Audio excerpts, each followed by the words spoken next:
Police महासंचालक श्रीमती रश्मीजी शुक्ला यांची मी आज भेट घेतलेली आहे।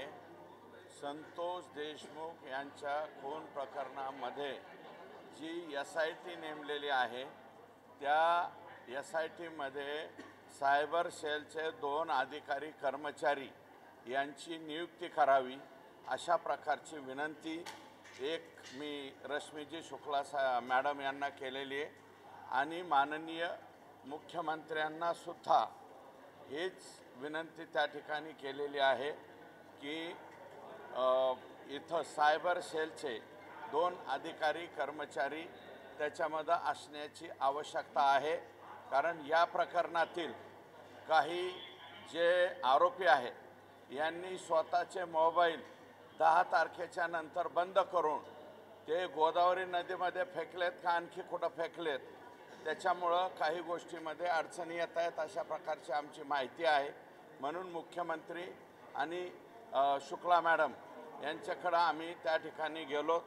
दुसरी एक बाब मी त्या ठिकाणी सांगितली की महादेव मुंडे यांच्या खून प्रकरणाला 15 ते 16 महिने जो विलंब लागलेला आहे, या विलंब लागण्याच्या कालावधीमध्ये बीड जिल्ह्याच्या SP पासून परळीच्या त्या PI पर्यंत जे कोणी जबाबदार आहेत त्या विलंबासाठी त्या सगळ्यांच्यावरती कारवाई व्हावी।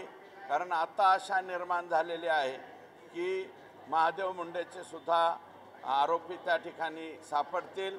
आणि रश्मी शुक्ला मॅडमला एक आणखी विनंती मी त्या ठिकाणी केली की करुणा मुंडेंच्या गाडीमध्ये पिस्तूल ठेवणारे जे सगळे लोक आहेत यांच्यावरती म्हणजे उच्च पदस्थ म्हणजे मुंबईचे म्हणजे रश्मी शुक्ला मॅडम यांच्या विश्वासातले जे अधिकारी असतील त्या अधिकाऱ्यांच्या मार्फत ही या प्रकरणाची चौकशी व्हावी।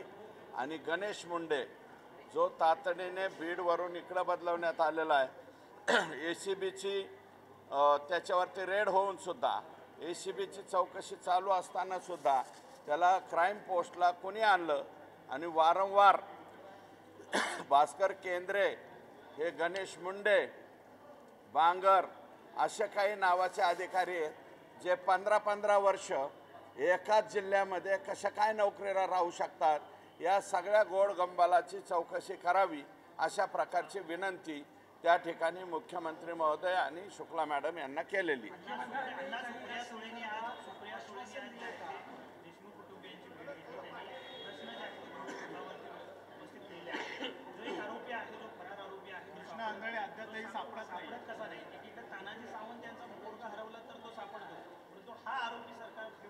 हे पहा, कृष्णा आंधळेच्या बाबतीमध्ये मी पहिल्यापासून या ठिकाणी सांगतोय की तो संभाजीनगरला पोलिसाची तयारी करायला होता आणि त्याच्यानंतर त्यांनी गुन्हेगारीकडे वळला।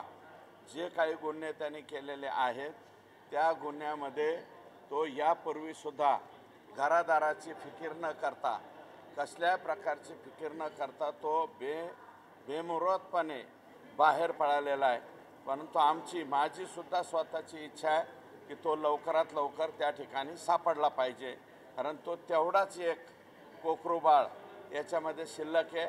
आत्तापर्यंत 9 आरोपी हे 302 मध्ये त्या ठिकाणी गेलेले आहेत।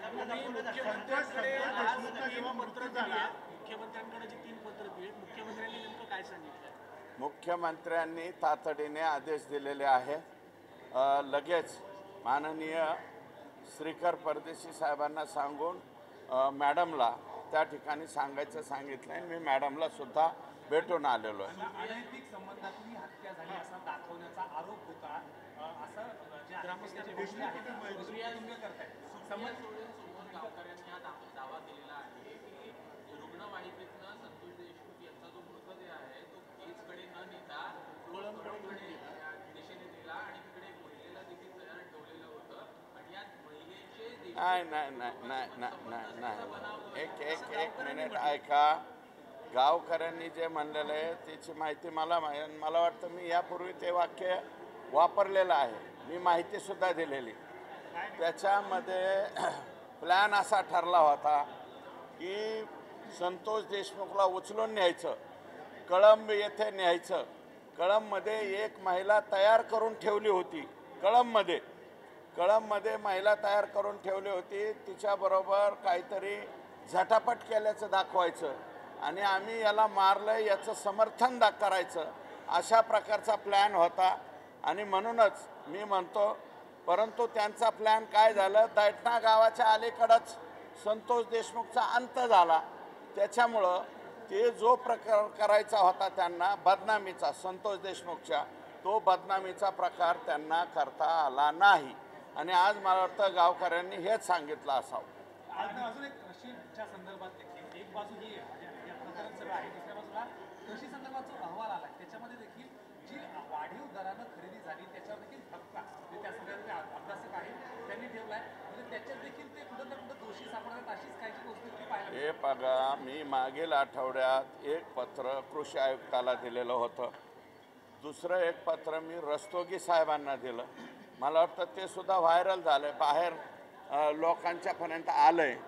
परंतु हा जो प्रकार आहे, कृषी विभागाचा जो घोटाळा आहे, तो किती बेमालूमपणे करण्यात आलेला आहे आणि तमाम महाराष्ट्रातल्या शेतकऱ्यांना फसवण्यात आलं आहे.